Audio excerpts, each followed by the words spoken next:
L'intelligence artificielle. C'est quelque chose de fascinant. On entend énormément de projets qui bouleversent la société à l'heure actuelle. On peut citer les voitures autonomes, qui révolutionnent la façon dont on se déplace, qui permettraient de réduire drastiquement le nombre d'accidents de la route. On peut aussi mentionner la détection de tumeurs, de cancers dans l'imagerie médicale, ce qui aide beaucoup les médecins à faire un diagnostic plus rapide, plus précis. On entend aussi parler de sujets un petit peu plus obscurs, inquiétants. L'utilisation de la reconnaissance faciale en Chine à des fins politiques, par exemple. Tous ces projets posent beaucoup de questions. Mais il y en a une qui est très importante. À quel point est-ce que l'intelligence artificielle peut imiter, voire dépasser, le comportement et le raisonnement humain ? Avec quelques amis, on s'est penché sur cette question au travers de quelque chose de fondamentalement humain, l'art. La machine peut-elle créer de l'art ? C'est comme ça qu'est né No Artist, un collectif qui est né en 2018, qui génère de l'art avec de l'intelligence artificielle. Alors vous vous demandez probablement à quoi ça ressemble ? Quel résultat peut-on obtenir en générant de l'art avec les dernières technologies ? Je peux vous montrer deux exemples sur les thèmes qu'on a travaillés, le portrait et le paysage marin. C'est ce genre de résultat qu'on voit, qui parfois marque, étonne, qui fait se poser la question, est-ce qu'un humain aurait pu faire ça ?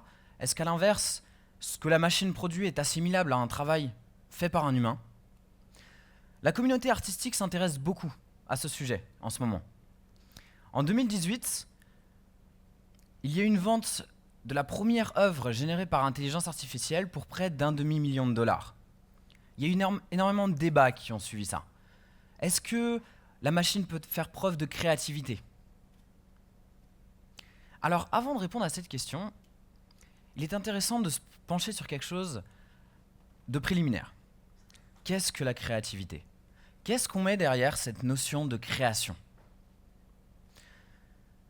Si on regarde un petit peu avec un point de vue scientifique, si on regarde des papiers de neurosciences, de sciences cognitives, les grands principes qu'on peut dégager sont que la créativité repose sur un équilibre entre nouveau et déjà vu. Entre innovation qui choque, qui surprend, et code, repère, quelque chose qui nous est familier. Un exemple qui illustre particulièrement bien ce raisonnement, c'est le cubisme. En 1937, Pablo Picasso peint Guernica. Tous ceux qui ont fait espagnol en 4e ont dû voir ce tableau. C'est un exemple phare du cubisme où on voit que la représentation de l'objet est complètement repensée. On ne va pas essayer de regarder avec un seul point de vue. On va essayer de représenter tous les points de vue ensemble pour essayer d'aller chercher l'essence de ce qu'on cherche à représenter. On a donc une innovation dans le jeu de forme, de couleurs. Mais tout ceci s'accompagne aussi d'un certain nombre de codes. On reconnaît, c'est de l'art figuratif. On voit, on distingue des humains, des animaux, des objets. Et encore plus important, il y a la présence d'un message. En 1937, il y a un contexte de guerre civile en Espagne extrêmement fort, et ce tableau dénonce la froideur et l'horreur de la guerre. La créativité, c'est un mélange, un équilibre subtil entre nouveau et déjà vu. Alors maintenant, comment est-ce qu'on peut faire pour, avec la machine, modéliser ce genre de raisonnement ? Comment est-ce qu'on peut faire pour essayer de pousser la machine à créer quelque chose ? En 2014, Ian Goodfellow, qui est à cette époque chercheur à Stanford, propose un algorithme, bon, vous me pardonnerez l'accent, Generative Adversarial Networks, en français, les réseaux antagonistes génératifs. Depuis, cet algorithme a été repris de beaucoup de façons, décliné par de nombreux chercheurs également, mais voici les fondements principaux. On va avoir deux modules. Un module qui sera assimilé à un apprenti peintre, quelque chose qui va générer, innover, créer quelque chose de nouveau. Et de l'autre côté, un module qui va s'efforcer de rappeler les repères, les codes. On peut l'assimiler à un critique d'art. Alors si on rentre un peu plus concrètement dans l'algorithme, de façon séquentielle, comment est-ce qu'on fait? On va tout d'abord rassembler un certain nombre d'images sur un thème. On peut prendre par exemple le portrait, le dessin de portrait. Une fois qu'on a rassemblé un certain nombre d'images, on va demander à notre apprenti peintre de générer quelque chose. Alors au départ, il n'a aucune idée de ce vers quoi il va tendre, donc ça va ressembler à quelque chose de complètement aléatoire, un écran de télévision qui ne marche pas. Ensuite, on va envoyer ces créations au critique d'art. Le critique d'art, il va prendre en compte toutes les créations qui lui ont été faites et il va attribuer des notes. Ces notes, elles sont établies en comparant avec l'ensemble des œuvres d'art qu'on avait rassemblées auparavant, l'ensemble des portraits qu'on avait rassemblés. Une fois ces notes attribuées, on les renvoie à l'apprenti peintre qui va prendre en compte le retour fait par note de notre critique d'art. On va redemander ensuite à l'apprenti peintre de régénérer quelque chose, de renvoyer ses créations au critique d'art qui va les noter, et ainsi de suite. On entre dans un processus itératif où au fur et à mesure, l'apprenti peintre va améliorer ses créations.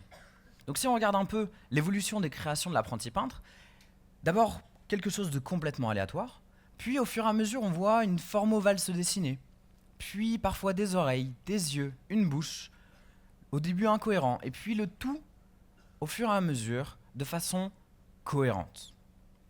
On arrive donc à la fin avec un algorithme qui est capable de générer des portraits en reprenant les caractéristiques présentes dans l'ensemble des portraits qu'on avait choisis au départ. Alors là, il y a une étape qui est extrêmement importante. On a donc un algorithme qui est capable, théoriquement, de produire une infinité d'images. Et avec nos artistes, c'est à ce moment-là qu'on va passer à une étape de sélection. C'est quelque chose qui est extrêmement important. C'est à ce moment-là qu'on va donner une identité à chaque image que l'on sélectionne pour faire basculer du monde digital dans le monde physique, dans le monde réel. Des créations d'un algorithme deviennent des œuvres d'art du fait de l'intervention d'un humain. On peut prendre un exemple, autoportrait. Cette œuvre donc a été générée par un algorithme qui a été entraîné sur un certain nombre de dessins de portraits. Et on l'a nommé autoportrait en référence à la ressemblance qu'on trouve frappante avec le travail de Egon Schiele, qui est un peintre expressionniste autrichien. Quand on met les deux côte à côte, on voit qu'on a les mêmes traits qui se dégagent, quelque chose de creusé qui parfois dérange. Et quelque chose qui est extrêmement intéressant de noter, il n'y avait pas de peintre expressionniste dans l'ensemble des portraits qu'on avait rassemblés au départ. Donc c'est-à-dire que la machine a su extrapoler pour reprendre à la fois les codes d'un visage humain, mais en important quelque chose de nouveau du fait de cette introduction continuelle d'aléatoire au fur et à mesure du processus. Alors, quand on dit que la machine crée de l'art, oui, mais attention, l'humain est intervenu à différentes reprises dans le processus. On est intervenu au moment de créer le dataset, l'ensemble des images que l'on va donner à disposition du critique d'art. On est intervenu aussi au moment de quel algorithme nous allons utiliser, que ce soit l'algorithme initial qui a été inventé par Ian Goodfellow ou une déclinaison en utilisant différentes implémentations. Et enfin, l'étape très importante où il y a une véritable démarche artistique, la sélection, qui donne une identité à chaque œuvre qui est sélectionnée. Il est donc possible de générer de l'art avec de l'intelligence artificielle, avec l'aide de l'humain. L'intelligence artificielle toute seule, c'est un outil. C'est quelque chose qui est très classique dans l'inconscient collectif, de projeter la nature humaine sur ce qui nous entoure. Les Grecs le faisaient, par exemple avec le dieu Poséidon, la mer, les intempéries, l'océan, les choses qu'on ne comprenait pas, on va assimiler une figure humaine personnifiée, le dieu grec Poséidon. On fait aujourd'hui la même chose avec l'intelligence artificielle. Rien que le nom, intelligence. La machine n'a pas une intelligence dans le sens humain du terme.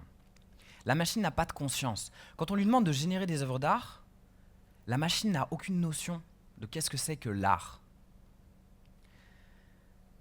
Yann Lequin, qui est un des lauréats du prix Turing 2019, ce qui est l'équivalent du prix Nobel en informatique, exprime bien le sentiment de la communauté scientifique sur le sujet.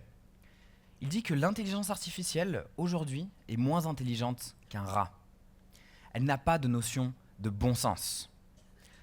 Une intelligence artificielle ne verrait pas de problème avec cette image. Elle ne relèverait aucune incohérence pour cette magnifique créature. Une intelligence artificielle, tant qu'elle n'a pas été entraînée à faire quelque chose, elle ne le fera pas. Elle n'a pas cette capacité d'adaptation qu'a un être humain. Le scénario à la Terminator, à la Matrix, tout le fantasme qu'on a véhiculé au travers de différents films autour de la robotique et de l'intelligence artificielle n'a pas de raison d'être. L'intelligence artificielle est un outil, certes qu'on ne maîtrise pas encore totalement, qu'on n'arrive pas forcément à toujours expliquer à 100%, mais ça reste un outil dans les mains d'un humain. Demain, nous allons devoir prendre des décisions autour de l'intelligence artificielle, que ce soit sur le plan éthique, légal, voire même moral. Ces décisions, elles ne seront prises de la bonne façon que si les gens sont informés.